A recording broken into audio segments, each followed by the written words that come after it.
Hello, everyone, and welcome to a discussion of George Lipsitz's new book, The Danger Zone is Everywhere: How Housing Discrimination Harms Health and Steals Wealth.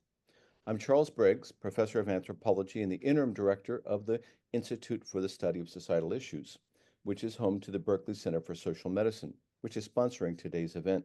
I'd like to also thank the co-sponsors, the Berkeley School of Public Health, the Department of City and Regional Planning, and the Othering and Belonging Institute. We acknowledge that UC Berkeley sits on the territory of the Wichan, the ancestral and unceded lands of the Cocheño Ohlone. The land was and continues to be of great importance to the Ohlone people. We recognize that every member of our community has benefited from the use and occupation of this land since the institution's founding in 1868. Consistent with the values of community and diversity, UC Berkeley continues to acknowledge, even as they are under attack, we have a responsibility to acknowledge and make visible the university's relationship to Native peoples.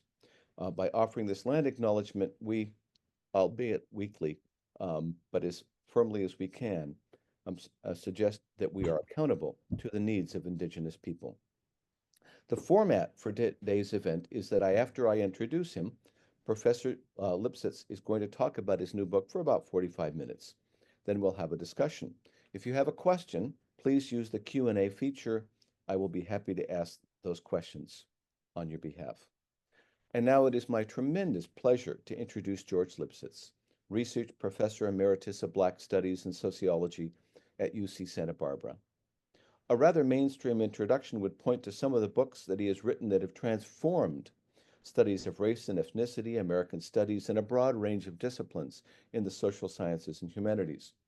They include such transformative works as The Possessive Investment in Whiteness, which is now coming up, I just learned, on its 20th anniversary, How Racism Takes Place, A Life in the Struggle, Insubordinate Spaces, co-authored with Barbara Tomlinson, American Studies, In a Moment of Danger, Dangerous Crossroads, Popular Music, Postmodernism and the Poetics of Place, Rainbow at Midnight, Labor and Culture in the 1940s, Time Passages, Collective Memory and American Popular Culture. But I need to put the formal introduction on hold for a moment for an element of full disclosure to say that my knowledge of Dr. Lipsitz's contributions does not come from a cursory reading of his CV. We were colleagues for a decade at the Department of Ethnic Studies at UC San Diego. There I was able to witness his remarkable mentorship, his ability to work through and break through the often oppressive administrative structures that so often crush just the people we need to help us promote equality and justice in academic spaces. I witnessed his tremendous generosity in giving time to both graduate students, undergraduates, colleagues, helping to train many of the people who currently shape research and teaching in a range of fields. I remember times when I would arrive shortly after dawn at our department, thinking that I was demonstrating my commitment to advancing a collective project, only to see George in his sweats, having sweated all night long, only to return a couple of hours later in the coat and tie that he used as a disguise to put the powers that be off guard, then joining us in the day shift without even a hint of acknowledgement that he had just finished the night shift. What is evident in this work that we'll consider today are the forms of accompaniment and activist engagement that enable him to switch, as I've often seen, from scholarly depth and breadth into activist registers that open up our hearts and minds to the broader struggles in which our work is lodged. Even when we try to hide within academic facades, he provides a broad range of audiences with faith that struggles are worth fighting, even during the most difficult times. And here we are today, at this particular juncture. Frankly, people outside the academy are waiting to hear from those of us who have claimed the mantle of using research and teaching to offer audible challenges to the suppression of values of equity, justice, and critical thinking. And frankly, many seem to feel that we're falling down on the job. The Institute for the Study of Societal Issues has stood for 49 years for community university partnerships in transforming infrastructures of injustice. The Berkeley Center for Social Medicine, founded by Seth Holmes, has for a decade suggested that health broadly and critically conceived, lies at the heart of these debates, as health inequities undergird the very embodiment of oppression and injustice. It thus could not be a better time or a greater delight for me personally to welcome George Lipsitz to talk about his new book, published by the University of California Press, The Danger Zone is Everywhere: How Housing Discrimination Harms Health and Steals Wealth. George, thank you so much for being with us today. Oh, thank you, Charles, for that lovely introduction and for all that you've taught us about learning, unlearning, communicability, and incommunicability. We're always honored to be in your presence. Let me start with a word of blessing and praise for our ancestors who walked down many different paths, but whose suffering, struggle, and sacrifice makes it possible for us to be here today. And by ancestors, I mean those to whom we're connected by bloodlines, but also the broader relations to whom we're connected by histories of bloodshed and resistance, community making, and refusals of unlivable destinies. I think those ancestors call on us to be serious people who know there's important work to be done, and it's up to us to do it. I'm going to be talking today about my book, The Danger Zone is Everywhere. And I want to make clear I'm not presenting it as either the first word or the last word on these topics. What I hope it will be is a useful middle word that will help build an engaged and active public sphere for health and housing justice. It comes out of my recognition of really a half century of work in environmental justice, civil rights law, community organizing, that we're facing the systemic failures of the legal, medical, and economic systems. And there's a dire need for us to work together to figure out how things should be changed. The double talk comedian who called himself Professor Irwin Corey used to offer a line that brought laughs. He said, if we don't change direction, we'll end up where we're going. And the tautology of that made people laugh. But in fact, in so many instances, when I've been working in fair housing and I've been working with community-based health centers, it became clear to me that where we're going is not where we need to be. And so we have to change direction. So this book and the talk today is the product of long engagements with fair housing, environmental justice, and community health. I want to emphasize I don't presume to have the answers myself, but I believe we can come up with answers in accompaniment with the grieved communities who are struggling for health and housing justice. So in 1899, in the Philadelphia Negro, Dr. Du Bois talked about the incredible suffering imposed on the Black community by housing insecurity, by health injustice, by residential segregation, by predatory policing, and by overt and covert racism. And he said there's a peculiar indifference to the suffering of Black people, that rarely in history has so much suffering brought so little attention from those in positions of power.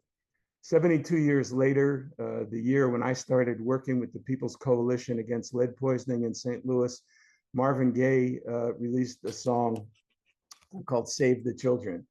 He said, who really cares to save a world in despair? It fills me with sorrow. Little children today are going to suffer tomorrow. And that was 54 years ago. It's much more true today, even than it was then. In her moving book, Baby Lost, about infant mortality, Monica Casper poses the dual meanings of the question, who cares? Meaning, who thinks it matters, but also who will do the caretaking for the victims of the failures of these systems. And my hope is that we can be the people who care in both senses of that phrase. The core arguments in my book argue that the tort model of injury in law and the biomedical model of disease are both faulty, that the tort model of injury in law is an individual model. It imagines a single rights-bearing legal subject who experiences harm caused by malevolence, carelessness, or neglect. And the role of the law is to make whole the injured party, to bring them back to where they were before the tort happened, through personal compensation to them and punishment of the perpetrators. I've been party to using tort law in more than 100 fair housing cases, But and I think it is important to undo the harms that are done and to address the things that the tort model of law can talk to. But it treats discrimination as individual, intentional, and aberrant, which is not at all the way the most harm to housing enacted through housing and health discrimination takes place. The biomedical model of disease is similar. It's an individual model, and it posits a healthy body temporarily injured to be restored to good health by treatment. It often imagines a discrete cause for every illness.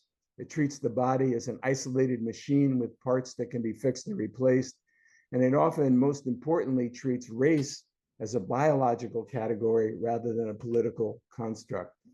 So taken together, the prevailing dominant way of thinking about legal redress and medical redress is to privilege individual and domain-specific solutions to are in fact collective and cross-sector problems. They present health and housing as commodities to be purchased by individuals rather than human rights and a shared social responsibility. Housing and health insecurity are viewed and addressed separately, which is most of what I want to talk about today and why we need to see them together. And the remedies are often after the fact. Instead of using precautionary principles that can anticipate foreseeable harm, principles that do exist in pediatrics and law, almost always they wait until the injury happens and then respond to it afterwards when it's too late.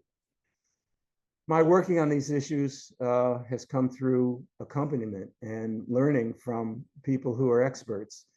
Scott Chang is a fair housing lawyer who's won many civil rights cases. Scott and I have spent almost 2 decades giving joint presentations arguing that damages from housing discrimination are always too low.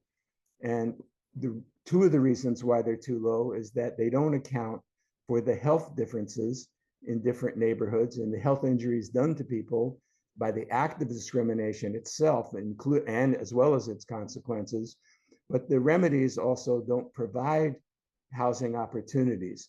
Occasionally, there's a case, and we're trying to build on this, where the perpetrator has to put funds in escrow to repair future damage. And this is something that we are trying to bring into fair housing law, that somebody who experiences discrimination as a child can have lifelong consequences from that. The fair housing law imagines that discrimination is only a short-term interruption that can immediately be cured, addressed, remedied by a financial payment or some rearrangement of housing procedures. But it doesn't account for the fact that people who have lead poisoning as children will have lifelong developmental and behavioral disabilities. It doesn't account for the fact that being put in places that are food and pharmacy deserts, that are heat islands, that the injury doesn't stop once you've punished the perpetrator, that those are going to cause lifelong problems. So Scott and I have been working in the law trying to make damages and remedies attend to housing that are central on housing attend to health. On the right, you see Juana Mena Ochoa, who has come in the other direction. She's a community fellow for building healthy communities in Boyle Heights. And this is an institution, an organization that was created to address the lack of medical care, especially for undocumented Spanish-speaking people, but also the general poor health conditions in a neighborhood where there's battery acid in the ground, where there are fumes from diesel and internal combustion engines, where there are heat islands and asphalt that traps the heat. Her way of dealing with health is unusual. What she started was a quilting circle. She's a craftsperson, and her health needs have been enormous. She had a child die in infancy. She's had repeated health problems herself that have interrupted her work as a caretaker. But she thought if she got a quilting circle together, that women could talk about the health issues they felt. How do you get medical care without insurance? How do you get a clinic to treat you if you speak Spanish or if you don't have citizenship status? How do you work in your home so that you don't have mold and pesticides inside the home? And she does this not by passing out a leaflet or giving a lecture, but by inviting women to quilt with her. And the chatting that they do, the platicando, brings these things to the surface without pressure. You can raise them or drop them. They talk about how you get nutritious food. They organized the campaign to change food in the school cafeteria to be more healthful. They've connected themselves to a community garden. They have long discussions about domestic violence and what are the options open to women. And so they found that a kind of arts-based community making, as they sew together scattered pieces of cloth and make them into beautiful quilts, can also sew together social relations so that they can create an active and engaged public community working for public health. But they found that that wasn't enough, because no matter how you negotiate the system, if you go back to overcrowded housing, if you go back to places where slumlords don't fix the heating and don't fix the cooling and leave exposed water pipes that kids can bump their heads on, if they don't take care of the rats and insects that are in the apartment, if you have to live in a place that is fundamentally unsafe because of toxic hazards all around you, no amount of organization internally will work. And so they worked with what is now the Community Power Collective to create a community land trust, which tries to build housing on vacant lots, tries to make it accessible, affordable, and fair to get in, and it takes speculation out of the housing market. But they recognize it isn't enough to have a few demonstration projects of good housing unless you can address the systemic things that create an artificial housing shortage. And we'll get to some of those later. So part of what I've learned, and this started by learning from Ivory Perry in 1970, a 10th grade dropout, a Black worker in St. Louis who organized the Citizens Committee Against Lead Poisoning, that unfair housing is at the heart of the racial order. It's not the only cause of it. It's not the most important cause, but it's always there, because racial segregation determines school district attendance zones, transit alleys, how tax revenues are collected and expended. It exposes people to poverty, pollution, predatory policing in prisons. It produces isolation from transportation, entry-level jobs, fresh food, pharmacies, healthcare. It subjects people to mortgage and insurance redlining, denying them assets that appreciate in value and can be passed down across generations, subjects them to appraisal discrimination, where their houses are valued less because not having nothing to do with the location or quality of the house, but only the identity of the residents. They live in places that are heat islands that not only injure them, but heat up the whole planet. And they are constantly confronted with neighborhoods that have unsafe pedestrian walkways, inadequate lighting, enormous number of pedestrian vehicle accidents, lack of green spaces. All of this is what Tricia Rose describes as proximity to toxicity. So the health insecurity that stems from racism produces disparities, that there are 886 2002 premature Black people's deaths between 1991 and 2000. Anywhere from 75 to 85,000 Black people die a year because of housing discrimination and medical racism. 1.63 million Black people's lives killed between 1990 and 2020. And for the community as a whole, that's 80 million years of life lost, of earnings, of family connections, of networks of love, support, recognition, and respect. And it produces situations such as those in San Diego, where the asthma clinics treat 5 times as many Black children and 2 times as many Latinx children as white children. But these disparities produce, especially among children, a ticking time bomb. And this is where I try to emphasize the need for the precautionary principle, which is a routine obligation of pediatric practice. Pediatricians are obligated to attend to anything that will interrupt the healthy development of the child.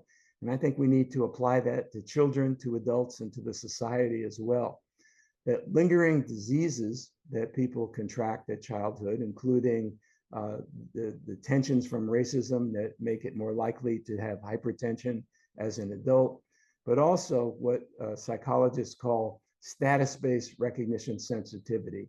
When you are taught by your society that some condition you can't change means you're going to be treated unfairly, it leads you to expect unfairness.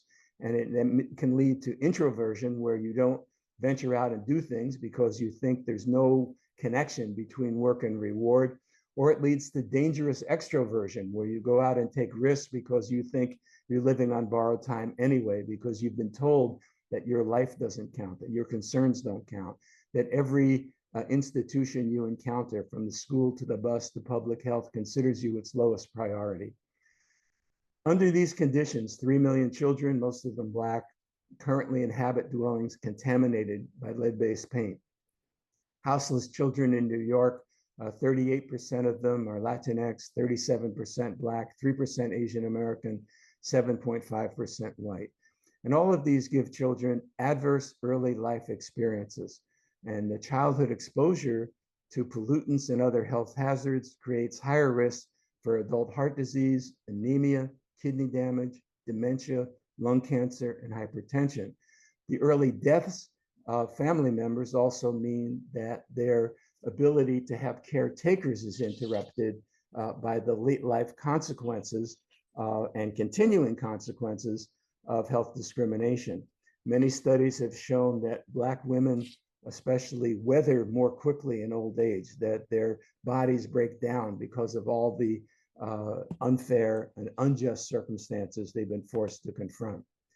Now, it's important that these disparities are not the problem, it's the injuries. I'm not saying that if we equally distributed horrible preventable medical illnesses among all populations, that things would be fine. But the fact that they're concentrated among aggrieved racialized groups and other vulnerable groups, like young people who are trans and lesbian, gay, bisexual, transgender, queer, that this concentration means that the suffering is considered to be their fault rather than a breakdown of the environment. It also is concentrated among the communities who are least able to weigh in and leverage their identities and their economic status for changes. And it also is deceptive because it makes whites think that as long as they don't experience the worst possible health, that they're getting good health. These disparities are not produced by the biological race of individuals, they're produced by the racism used against them. They're symptoms of an entire failed system. Artificially high levels of illness, especially in areas of concentrated poverty, harm everyone. The concentration of health injuries in aggrieved communities produces disease and disability where people lack the power to fight back. It enables people elsewhere to believe their health care is good, hides the working of a failed system. And Jonathan Metzl has shown that, in fact, there are large numbers of white people whose health would be improved by expanding Medicaid or having other public health innovations. And they tell Metzl that they would rather die because they think the beneficiaries of these health conditions would be mostly Black and brown. So the problem that I have seen with the medical collectives and the fair housing groups is like it's pulling poison fish from the river.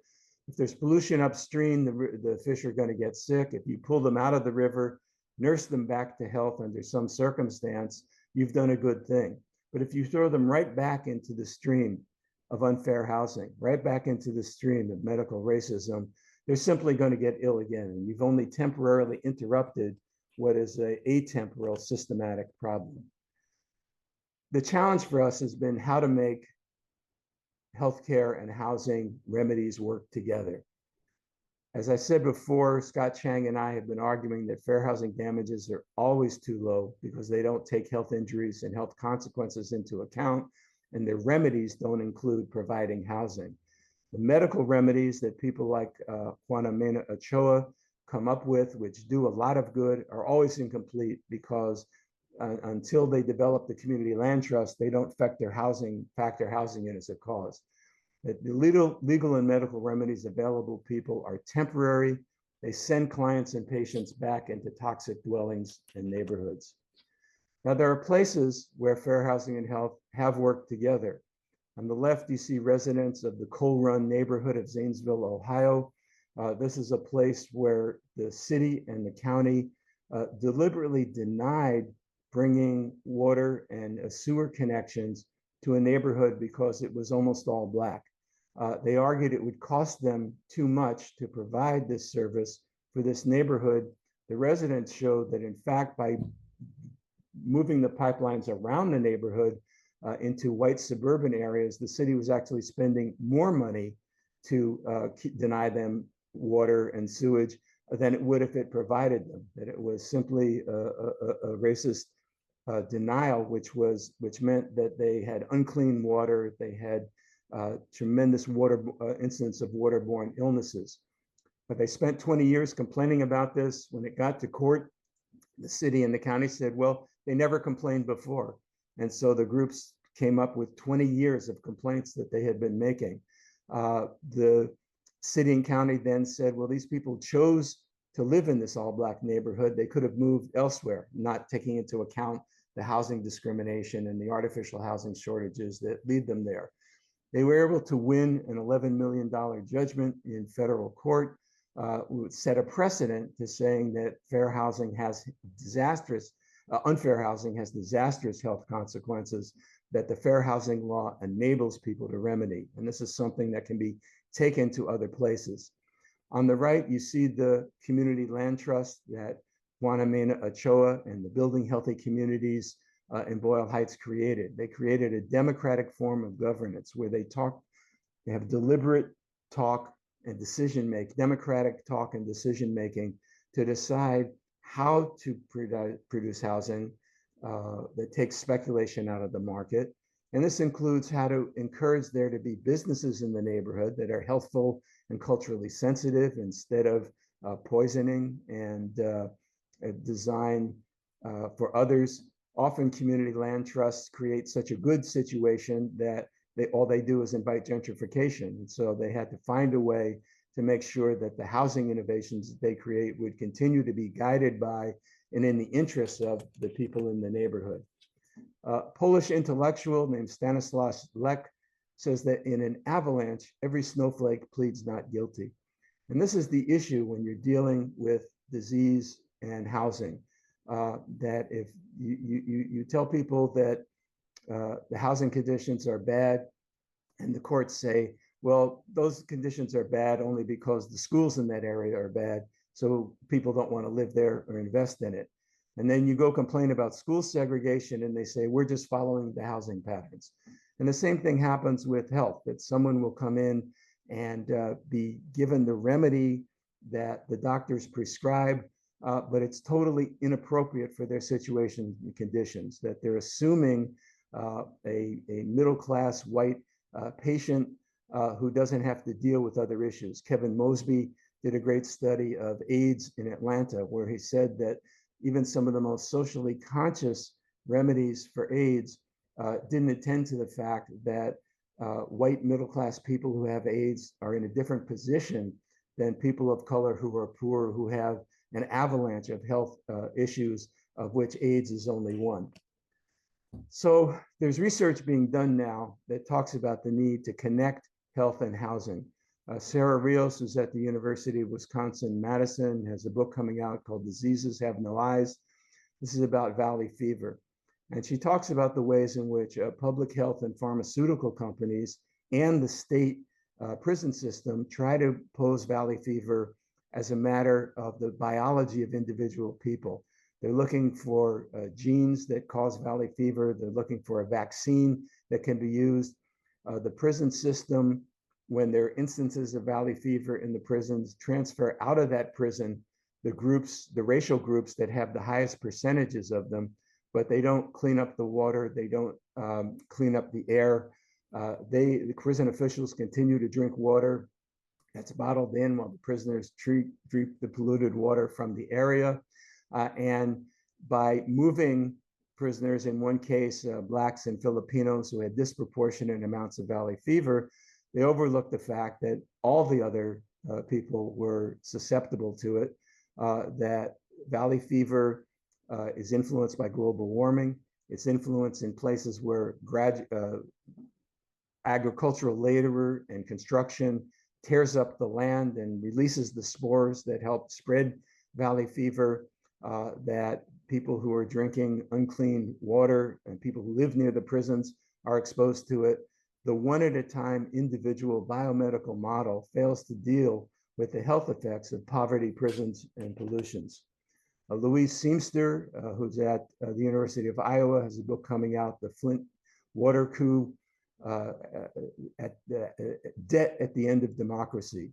And she argues that privatization poisoned the water in Flint, giving lead poisoning. She goes to great extent to talk about how the state and even its medical authorities denied it, that it took one pediatrician, a few investigative reporters, and lots of community residents to get the state finally to admit that its privatization had poisoned the water. But the goal wasn't to intentionally poison people. The goal was to create new systems of profit, to form private pipelines, private water companies, and produce a kind of debt-centered development. Seamster shows that every decision made about the health of residents of Flint was designed to guard against financial risk rather than health risk, to protect bond dealers, bond traders who wanted Flint to be in debt, not because the debt would ever be paid, but the debt gave them constant ability to extract resources, not just the water capacity, but also payments from Flint residents that would subsidize the creation of new clean water pipelines being sent to the suburbs in Genesee County around Flint. Excuse me.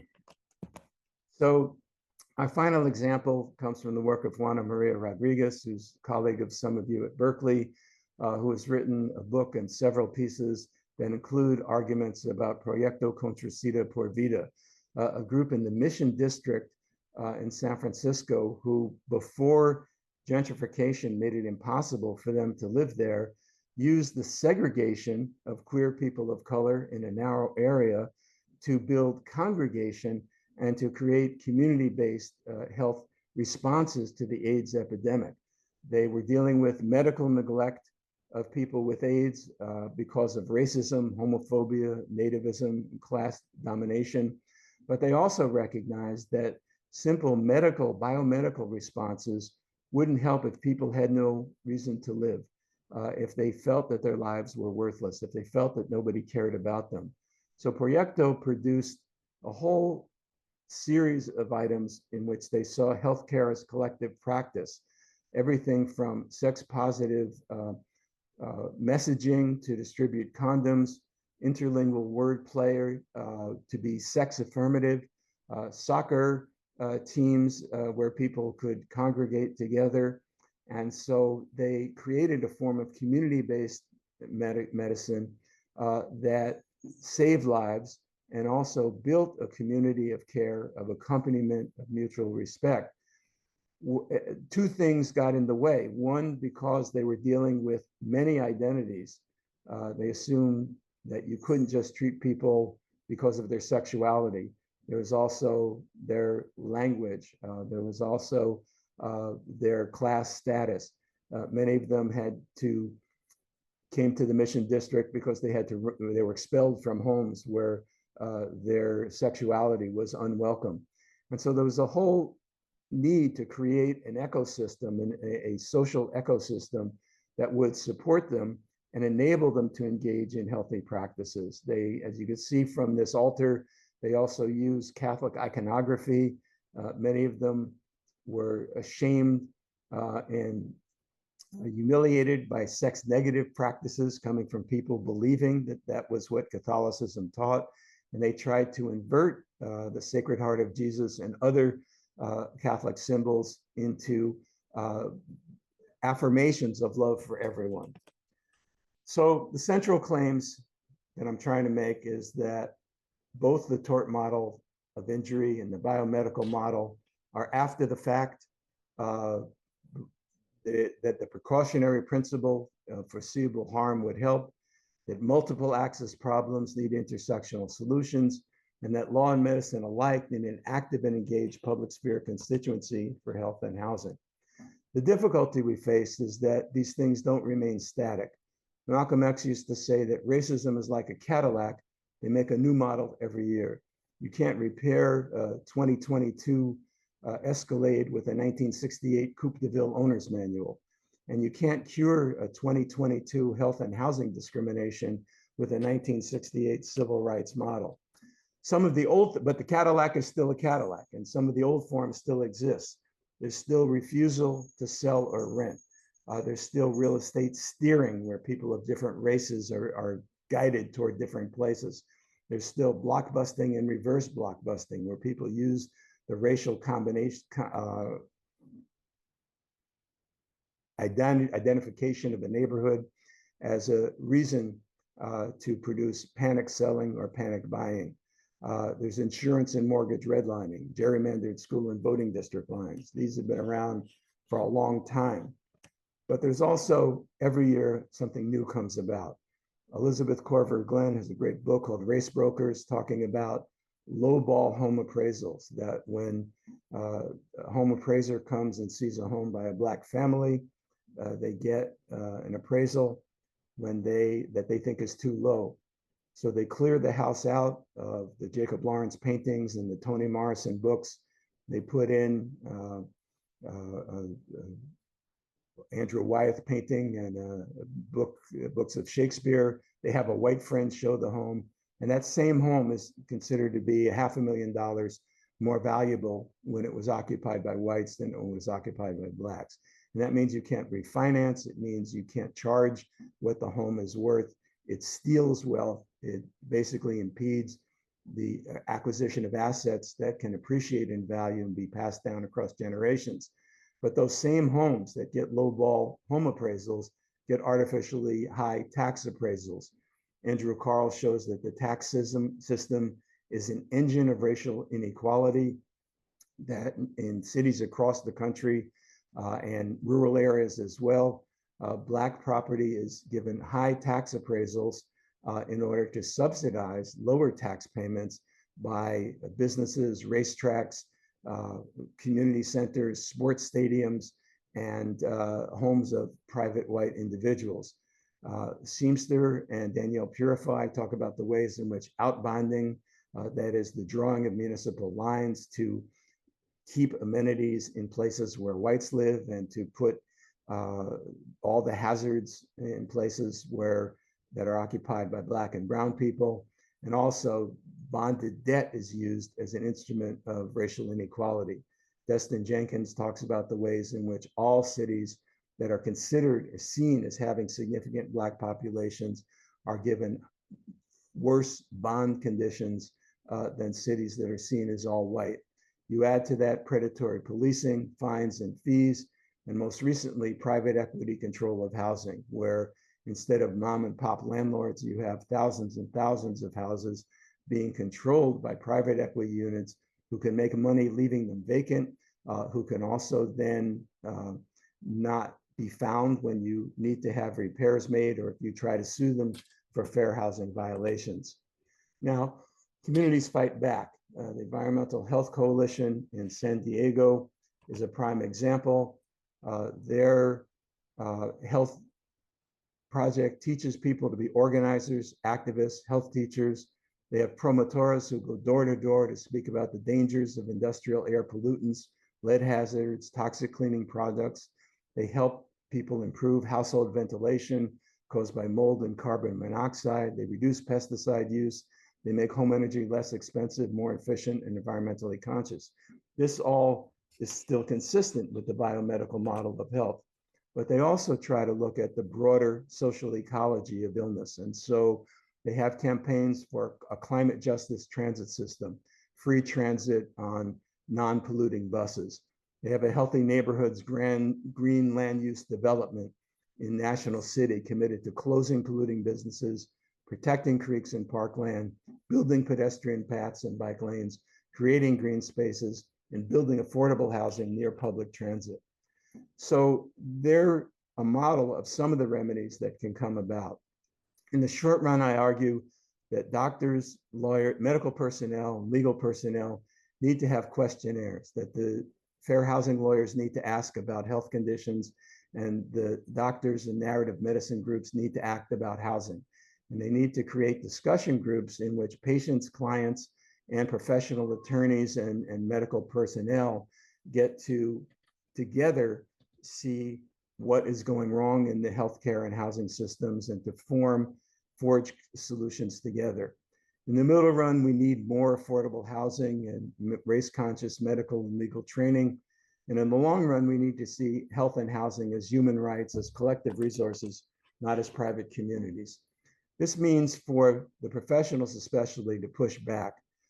Dr. Margot Kuchel of UCSF in dealing with homeless, houseless people says push back against this individual narrative that blames individuals for basically being on the receiving end of systemic injustice. Push back against the language, the dehumanizing language. Push back against discussions that the problem is caused by substance abuse or mental health problems. I say those are illnesses, problems, and complex social constructions, however you want to say it. They don't scare me. I know how to manage them. I'm not afraid of them. These are not moral failures. They may be in some cases precipitates, but they're not the cause. The tendency to punish patients, to see them as non-compliant when their circumstances sometimes won't allow compliance, is one of the main problems. We could have short-term rental and mortgage assistance, for example, as a routine part of cancer treatment and treatment of other illnesses. Studies have found that the primary need of cancer patients is for safe and affordable housing. You could have a housing care coordinator as part of the medical team. You could connect patients with lawyers who can help them fight eviction when their illnesses make it impossible for them to make rent or mortgage payments. And you can also take into account houselessness when prescribing medicines that require refrigeration or electricity. Requires a whole different perspective. This is a Phoropter, Gustavo Estava, with the Global Tapestry of Alternatives in Mexico, and Kimberly Crenshaw, Critical Race Theory in the US, often use a slide like this and say, what we need is not just doing new things within the way things are, but we need to see them differently. We need a new perspective. And I think that means asking who hurts and who cares. It means asking what's the work we want our work to do. Everybody in this room is probably here because they have some educational award, some honor, some position. What is the meaning of our acknowledgments, honors, and awards? What do they mean? Who do they help? The great jazz musician who called himself Sun Ra, but had a stunning resemblance to Herman Sonny Blount, born in Birmingham, Alabama in 1914. Sun Ra used to say, people play these beautiful things, but who do they help? How do they make the world better? He said, be careful of what you play. Every note you play comes back to you. And I think this is relevant to our teaching, to our writing, to our mentoring, to our community work, to the networks that we create. The danger zone is everywhere, but that means everywhere we are, there's meaningful work to do. My way of moving that phoropter and changing our ways of seeing things is that we have a society that is competitive, that assumes the goal is to be stronger, wealthier, healthier than someone else.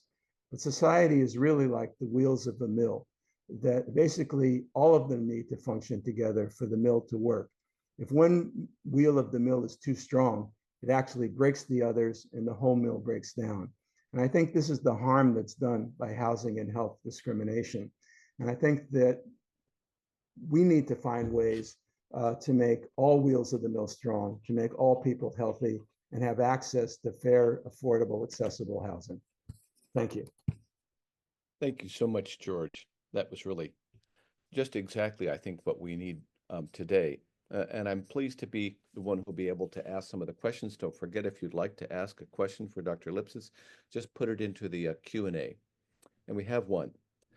What are some of the ways that advocates can really get developer and extractive industry friendly city and state governments to prioritize holding these entities accountable for the terrible housing and health outcomes that their market-driven decisions continue to have on Black, Brown, and Indigenous communities? Yeah, well, what a wonderful question, and thank you for that. I failed to mention that in Louise Seamster's book about debt at the end of democracy, The Flint Water Coup, she talks about the importance of community networks, the Defenders of Democracy League in Flint, church groups, civic groups, fraternal orders were able to put the pressure on to, first of all, just find the facts, which were hidden between layers of obfuscation and deception, but also to mobilize, to insist on having the right to have clean water. And whatever remedies have been created, and they are inadequate, and the harm is still going on, even though the corporate media and the politicians would have you believe it's over, whatever remedies have been done have come about because of community-based mobilization, organization, education, agitation, legislation, and litigation. And so they've been tremendous in doing that. In National City, the Environmental Health Coalition was given a plan for redevelopment. And it was basically saying, you know, you're living in places that don't have a lot of exchange value. And so, but we can help you out because other places that are wealthier don't want to have warehouses where diesel truck engines idle. They don't want to have warehouses where fruit being sent overseas has pesticide on it. So we can bring a lot of money into your neighborhood by this kind of development. And they basically said, no, we refuse that development, refuse to be a sacrifice zone, a sacrifice area, and fight back against it. Nick Estes's book, Our History is the Future, talks about the ways in which the water protectors in North Dakota similarly resisted the pipeline, not only because it violated treaty rights, but also because it disrupted a connection to the land that was essential to their culture. And they produced hazards not only for the indigenous people, but for the white farmers. And you know, the Department of Agriculture says 98% of private farmland in the U.S. is owned by white people. And that has directly due to theft of indigenous lands by the government, by private entities.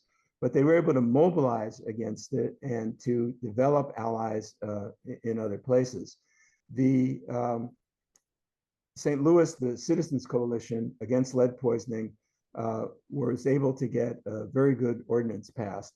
But it's been very difficult to get the ordinance enforced. And so they've been revitalizing and basically trying to prevent a situation. And the way they frame it is not just that Black children are the victims of lead poisoning, that even the safety regulations harm Black children. So in other words, the level of lead that is required to be dangerous means that a lot of dangerous lead is okay as far as the city of St. Louis is concerned. And that means Black kids are being used as lead detectors to find out exactly how much lead has to be in their bodies before a landlord has to clean up the environment. And this, of course, again, is to protect the property rights, to protect the economic viability of landlords rather than to protect the lives of Black children. In Sarah Rios's work on the Central Valley in the city of Arvin, the community residents got together and said, look, our water is brown. And somebody on the water board joked, well, it's brown water for brown people. And, you know, this kind of absolutely, you know, cynical, cruel, performative racism is what they're up against. But they were able to create networks of support, to create campaigns against environmental pollution. They have a network across the cities in which they challenge polluting sites. They go to the state, which often doesn't do its job, and we could help the state do its job by helping to put pressure on those agencies. But in all of these places, I think the spirit of the question is absolutely right. It's not what technical fix can we imagine from the top down. It's how can we help mobilize and learn from the active, engaged public spheres that are already going on, that not only put pressure, but also tell people in communities that their lives are valuable. In Earlemart, California, children go to school and they put their hands on their hearts every morning and pledge allegiance to the flag of the United States of America. But before they see that flag, they see another flag. And outside the building, there's a flag that says if it's safe to play outside, if it's safe for kids to be there. And if the flag is purple or red, they have to stay indoors. And one mother told Sarah Rios, why is it that my child is a prisoner in her own home while the polluters get to continue to create the conditions that make life unhealthy for her? And that is a health problem, but it's also a housing problem because the places where they live are in, as Rose says, in meta-racism, in proximity to toxicity. If you go throughout the Central Valley, one side of Highway 99 has totally different ecology than the other side. We had a fair housing case in Alhambra in South Pasadena. We had somebody who wanted to move to South Pasadena and couldn't. They had to remain in Culver City, and another family had to remain in Wilmington. And the judge said, well, you have housing in Wilmington. You wanted to be in South Pasadena, but you're not homeless. There isn't much harm here. We looked at the pollution in Wilmington, which is worse than many of the cities in California. South Pasadena is so exclusive, bad air isn't even allowed into it. And so the health that family would be breathing at South Pasadena was so much better than what they would experience when they were elsewhere. But the fair housing violators weren't held accountable for that because the judge saw there was no difference. Thank you so much. There are quite a number of wonderful questions here. Let me ask one here. One member of the audience says, thank you for a powerful lecture. Can you please speak to the global nature of the danger zone? Yeah, well, and fortunately we have Charles Briggs here who directed me and has directed all of us toward, there's notions of social health, which have long been part of the politics and politics of medicine and housing in South America. There have been community groups in South Africa responding to the price of monopoly protected US medicines, but also creating community responses to AIDS. And I certainly don't want to create a situation where health for people of color improves in the United States by continuing to dump toxic waste in the third world, by creating global agreements that make it impossible, that in Charles's examples, that protect tourism at the expense of people with cholera, that make the price of medicines too high. But also imagine that the whole practice of medicine, the way it's thought of in the US, is I think far behind where it is in many of the places in the rest of the world, where they have a more environmentally conscious, and I mean both the more than human environment, but also the social ecology environment understanding of it. And so, I think it's tremendously important to think of this as a global issue. And this is why it's important for us to not think of health and housing as civil rights, but as human rights. And if they're human rights here, they're human rights everywhere around the world. Thanks for that wonderful answer. It certainly makes me think a little bit about President Hugo Chavez, precisely saying we have to attack access to medicine and quality of healthcare, but also housing and access to food and a whole range of different programs to be able to, in any way, deal with inequities. Yeah, Salvador Allende, who was a doctor, and part of why he offended the ruling class was they had a notion of social medicine that went against the biomedical model of disease.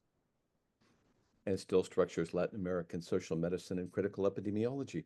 We have a wonderful question from an undergraduate student. What are some things I can do to advocate for both environmental change and push back against systemic racism for Black, Hispanic, and Indigenous populations? Yeah, well, it's wonderful to have good intentions, and I often thought I ought to sign a petition or write a letter, and those are important things. but Amilcar Cabral, the great revolutionary in Guinea-Bissau and Cape Verde, said, you're not going to end imperialism by shouting insults at it. And we're not going to end the health and housing nexus simply by condemning it. Although if you can do that, you absolutely should. But it's really important to be looking for people who are looking for you. Find the Fair Housing Council in your community. Find the environmental health coalition that exists. The great Ella Baker, who was originally chapter secretary of the NAACP, who was assistant to Dr. King with the Southern Christian Leadership Conference, and who was the key and maybe only adult involved in the Student Nonviolent Coordinating Committee, was often asked, what is it that I can do? And she always said, find somebody who's doing something and help them. Don't think it's up to you to invent a solution. Listen to who talks, talk to who will listen, because none of us individually have the answer. But together, through mobilization, we can find the answers. Great advice. Another audience member suggests, thank you so much, Dr. Lipsitz, for this very rich book talk. Reading your book now and listening to this talk has been full circle. My question is around the role and the rule of law in the current administration and how our communities are actively fighting back. As you describe the role of law, especially the tort model, playing such a critical role, it is in some ways catching up to our community's strategies. How do we think of the rapidly changing role of law and housing discrimination in this current administration? I'm thinking a lot about how so many of our communities are impacted in ways that we are so unfamiliar with, including the increased presence of ICE and police, insurgent spaces being met with harsh policies of surveillance, et cetera. Yeah, well, there are two parts to this question. One has to do with the current crisis, and the other has to do with its longstanding causes. What Charles in his work calls the train wreck that could have been seen many miles down the track before it happened. And so in terms of the current train wreck, it is, of course, tremendously important to say that fair housing is the law. It's not a choice. It's not a policy commitment. It's a legal obligation of the government. And the same where the law doesn't suffice, as in the case of sanctuary. Gina Valdez has a great book called Sanctuary People. She says that the sanctuary we can give to people from ICE raids and other cruel and calculated, deliberate separation of families. We have to say, even if this is the law, this is not what we do. This is not what we believe. This is not what we allow. But she says, you can only produce sanctuary in a building for a limited amount of time, for a limited amount of people. You have to become sanctuary people. We have to see all the different ways that we can inform people of what their rights are. We can prevent, make it as difficult as possible to carry out deportations.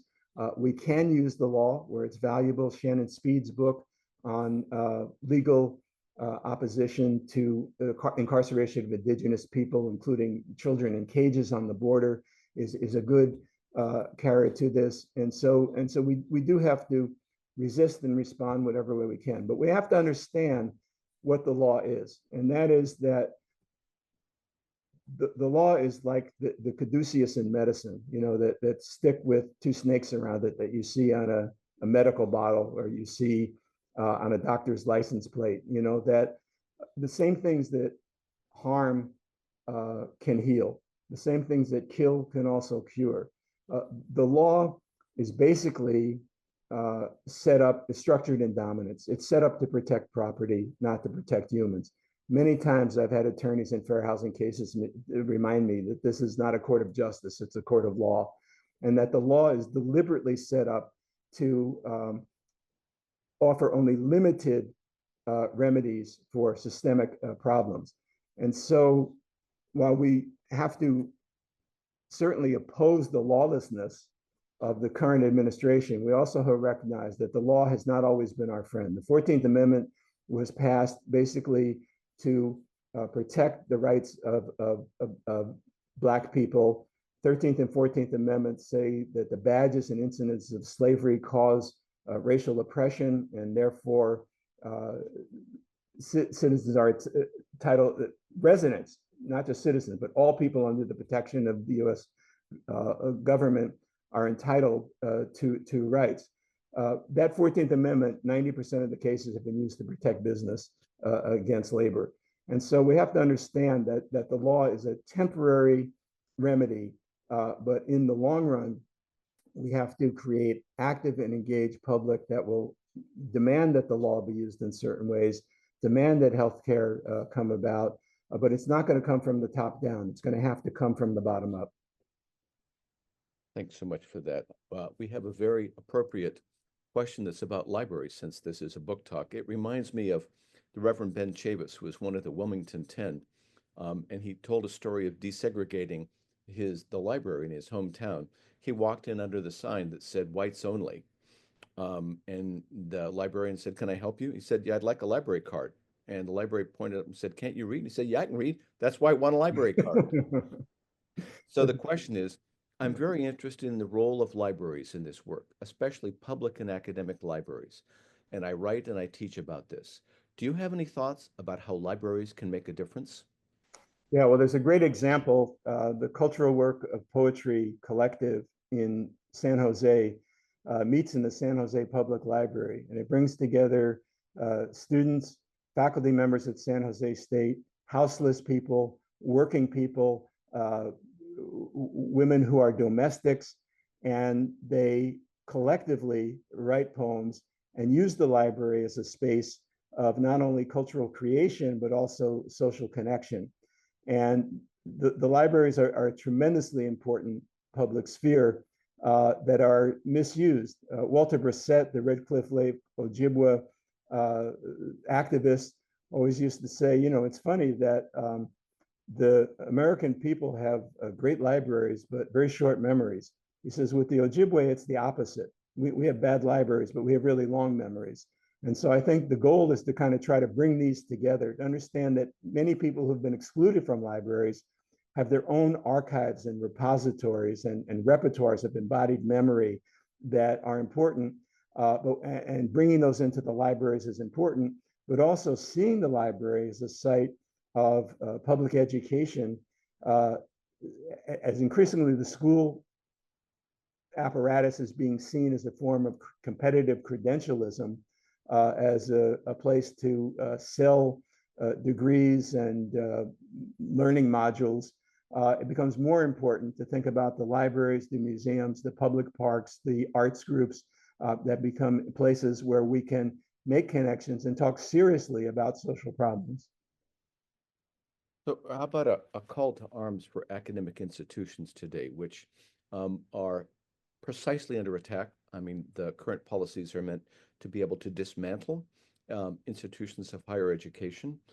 What recommendations do you have about how people within the academy might be able to speak in ways that are effective in being able to think about building coalitions with community groups in opposing this avalanche?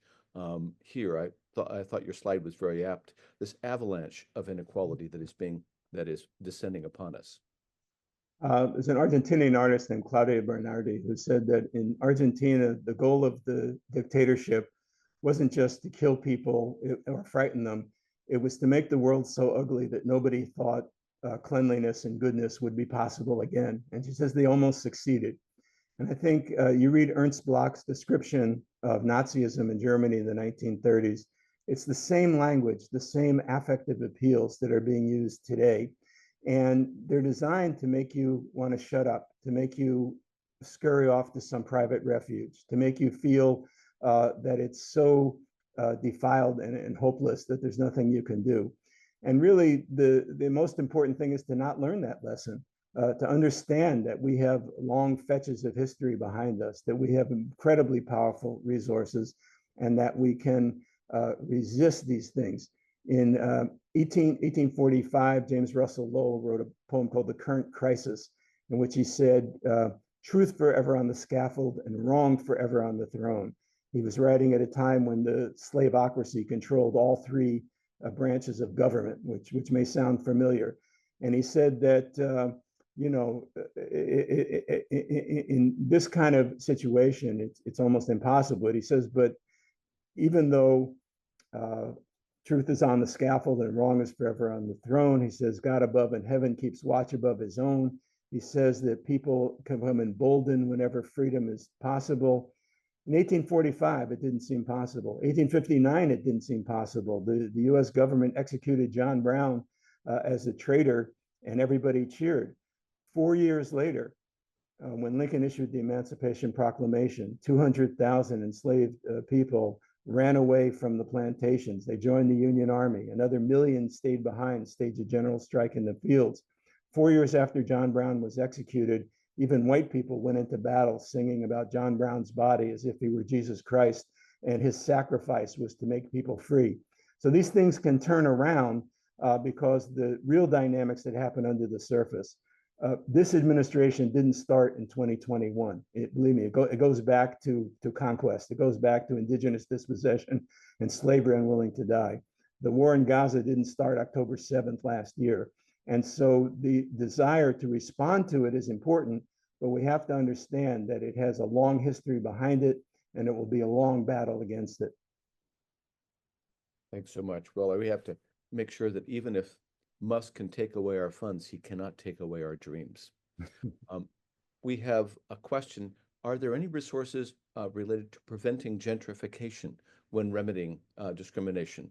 For example, creating more green space to counter the heat island effect, creating affordable housing, and so forth? Yeah, well, there's a group in the Bay Area called Causa Justa, Spanish for Just Cause, that did a tremendous analysis of Oakland and San Francisco and figuring out when gentrification is going to come and how you can deal with it. In Boyle Heights in East LA, there was a community mobilized saying that, look, we're not against money coming in here. We're not against a development, but we want development without displacement, development without deculturalization. And if you want to come in here, let's negotiate. Let's talk about what are the terms and conditions. Let's see how the community is going to stay the same. In Houston's third ward, a visionary artist named Rick Lowe created Project Row Houses, in which they renovated old shotgun houses, at first turning them into art exhibits. And then people said, well, if you have a house as an art exhibit, what about the people who need housing? So they renovated a number of houses to be free housing for single mothers with children finishing college degrees. And when they get their degree, they move out and another mother moves in. And so they were able to deepen the value of the place. But that was so attractive that the gentrifiers, the investors, started to come in. So they had signs on their lawns, and there's a film called Third Ward, Texas, that delineates this. They put signs on their lawns that looked like for sale signs, and they said, Third Ward's our home, not for sale. Don't sell, even though, poor people could certainly use the money that would come in from the gentrifiers. But then where do they go? And how do they prevent the next neighborhood from becoming gentrified? And so the idea, Third Ward's our home, not for sale, was a great anti-gentrification campaign. It's serious work. And I think the Boyle Heights and Houston examples provide a way to resist it. So I might remind you that it's a unique, wonderful opportunity to be able to ask Dr. Lipsitz questions. So please use the Q&A function if you would like to pose a question. Here's one. If you recognize that the law is set up in a way to protect property and financial interests over people, what methods do you think would be successful in changing this priority? How do you think that structural change will genuinely happen? Do you believe that the law's priorities need to be changed? And how could this take place? Yeah, again, another great question. And I always have to insist here that people think law is a static text, but it's really a dynamic practice. The law is not necessarily what the statutes say. The law is what judges and juries decide. It's what administrative agencies interpret the law to mean. And so this requires a constant pushing of the law. And in the book, I talk about how we need to change legal education. And basically, the idea of setting the fee and getting the largest possible settlement is often detrimental to justice. The idea of not pushing the law's boundaries, accepting the tort model as the ultimate boundary of civil rights is a terrible mistake. Sometimes in fair housing, we'll have a case, and we don't even begin to bring a case unless we're pretty sure we can prove discrimination, because we don't have the resources to deal with anything frivolous. And so we know pretty well what we want to see. And sometimes attorneys will come to us and say, you ought to hire me for this case because I've never lost the case. And we say, you're the last person we want to hire, because if you've never lost the case, that means you've never tried to push the law. You've never tried to create an interpretation. I mentioned earlier the escrow case. This was a case in Elgin, Illinois, where a landlord was guilty of discrimination against Latinx renters. And they not only said that the landlord should stop these practices, that the renters should be compensated, but that there should be an escrow fund created so that in the future, when damages from this experience come to the surface, the plaintiffs will be able to draw on that fund. That has tremendous, it hasn't been expanded, but that has tremendous value in thinking about environmental pollution, in thinking about the destruction caused by lead poisoning, by toxic waste, by incinerators. Pushing the law is an important thing. And so the law isn't necessarily what it says. There was a time when domestic violence was considered to be, by the law, was considered to be a private act that was not the business of the state. And mobilization by feminists did important work in creating some new laws, but also a different climate of interpretation, a different political situation in which the law began to see that an attack on one woman was actually a form of gender-based violence, which is systemic. It's not just aimed at one. It imperils all women if you allow domestic violence to go on. It's not just a private matter. And that sometimes has had bad results, because sometimes in over responding to that, insisting, for example, on immediate incarceration of people accused of domestic violence, it means that women who are immigrants often have to choose between reporting domestic violence and seeing their partners deported or imprisoned and their whole families disrupted. Kimberly Crenshaw's essay on demarginalizing the intersections is an important innovation on this. So if we see it as a practice that's constantly changed through political mobilization, through litigation, through interpretation, through administrative rules, this is very important. In most places,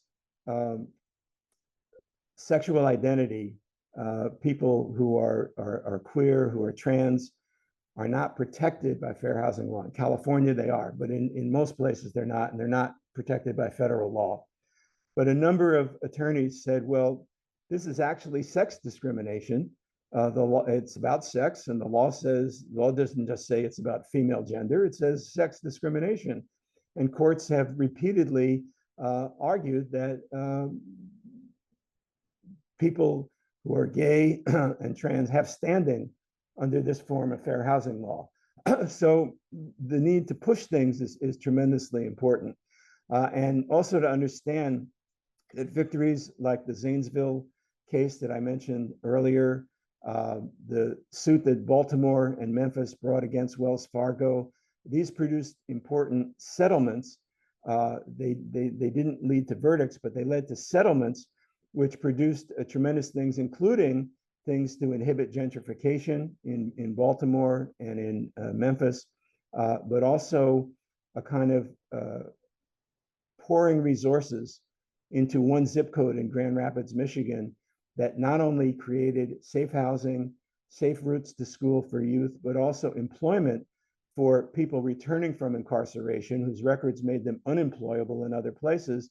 They hired them to do construction work and gardening work that opened up opportunities for them. So it's important to be as creative as the pain inflictors of this world, and to develop avenues and practices, and to not rule anything out in advance. I'm as unhappy as anybody with the limits of civil rights law. The whole CRT movement came about because they argued that racial liberalism in the law only addressed about 10% of the racist injuries that take place in this society. And we absolutely have to critique the law. But as long as it's there, it sets the rules of society. And we have to make sure that it's as open as it can be, but not put our full and final faith in it. Thanks very much for that. One of my good friends and somebody whose work I admire is Howard Waitskin, who has practiced as a physician for over half a century, and also as a sociologist has written powerful works about capitalism in medicine. One thing that I think that you really model for us is being a leading academic, producing a book, maybe not every year, but maybe almost every year, sometimes two a year. And yet you've never been contained by the walls of the academy. You've always been out there in the trenches working in communities, and that has always informed your work. Can you tell us what about some of your coalitions in terms of thinking about health issues, access to health, quality of health? What are some of your experiences that have informed your work in that regard? Yeah, well, I've been very fortunate because people in communities have allowed me to accompany them in the struggles that they're engaged with. I never went to a community and said, I've designed a study of what you're doing, and here's what you guys ought to do. Willie Ricks, who later is now named Mukasa Data, was an activist in SNCC.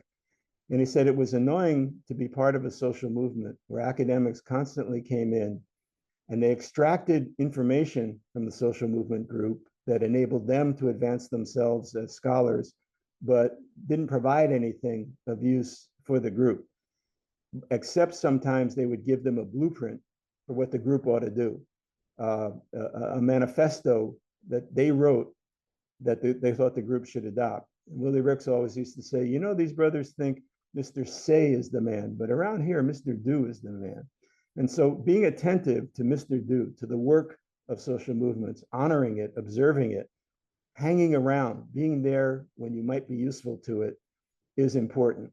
And most of the groups that I've been connected with, Asian immigrant women advocates on 8th Street in Oakland, who created this amazing response to ergonomic injuries in the workplace, where they met together and decided that headaches and backaches were their main problem. They then got people from the universities, from UCSF and from Berkeley, to explain some of the medical causes of that. And then together, they designed the remedy saying, we want ergonomic workstations. And they went to the workshops they were in, and all of their bosses said, no, we don't have the money for that. We have a low profit margin. They were probably lying, but it was clear they weren't going to do that. So they mobilized with their neighbors to go to the city of Oakland and create an ergonomic chair library in which safe ergonomic workstations could be checked out by workers and returned in the same way you check out a library book. This goes back to the library, kind of issue. It's a different kind. But this was a health remedy created from the bottom up by a cross-sector coalition of low-wage immigrant, limited English-speaking, assembly line, garment workers and scholars, physicians, public health specialists. And they found common ground and found a solution, but they needed to mobilize politically in order to bring it about. And I've tried to, when I see these things, I do try to write about them. And I always go to the groups first, and I always tell them what I'm going to do. And I make sure that what I'm doing doesn't misrepresent what they do.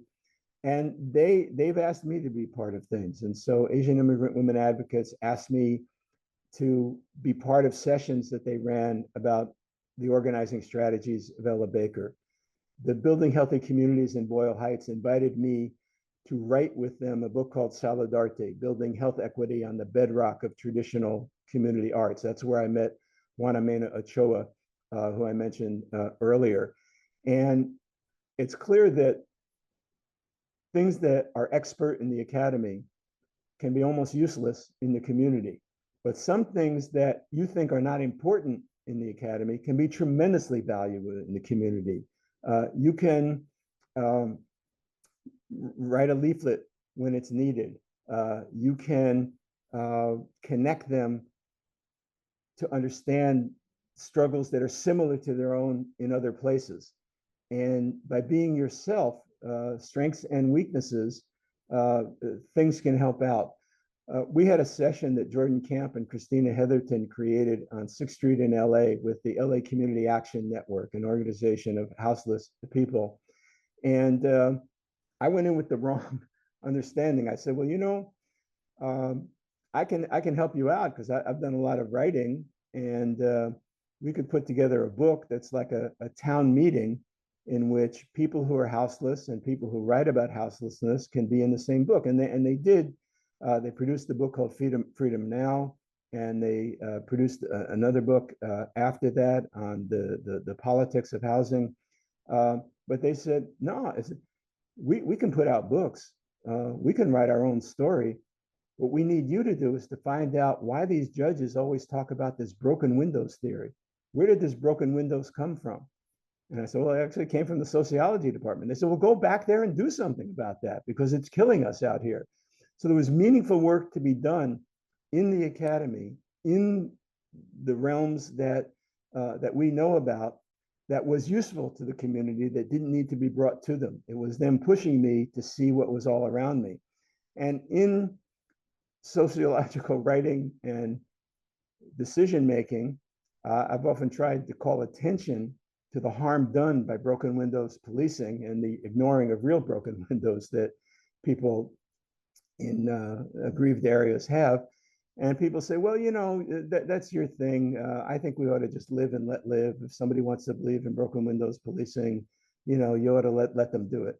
And I'm not preventing them from doing it, but I'm saying if you want to live and let live with broken windows policing, you're killing people on 6th Street in LA. And so we need to speak out and speak up in these situations as well. That's very helpful. Thanks so much. And here's our last question.